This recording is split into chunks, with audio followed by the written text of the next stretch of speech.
Welcome to the Windows Club. If internet connection stops when mobile hotspot is turned on, then either read through this article on the website or simply watch this video. I will guide you through the resolutions. First of all, change the band for connecting on your computer.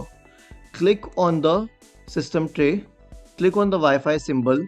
Now in my case, I have two networks under the name Karan. One is the 2G one and one is the 5 GHz one.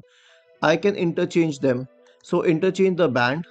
After this, uninstall the specific Windows update mentioned here. For this, right click on the start button, select settings from the menu. Go to the Windows Update tab on the list on the left hand side. In the right pane, click on Update History.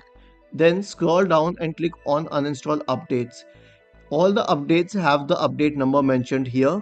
Compare it with this update number. If you find it, then right click and uninstall it. The next solution will be to turn on the airplane mode and then turn it off. It is very important to turn it off later. Click on the system tray. Here's the airplane mode button.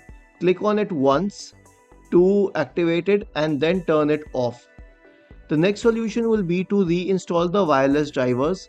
Go to intel.com and search for wireless in the Intel search bar at the top right corner. Download the drivers and install them on your computer. The last solution will be to run the network adapter troubleshooter. Right click on the start button and go to the settings menu. In the settings menu, go to the system tab on the list on the left hand side. In the right pane, select troubleshoot, select other troubleshooters, and then scroll down and click on run corresponding to the network adapter troubleshooter. Isn't this easy and interesting? If you have any doubts, please go to the original article on the Windows Club, scroll down to the comment section and write your query. We will surely answer to it. Do not forget to subscribe to the channel. Thank you for watching this video and have a nice day.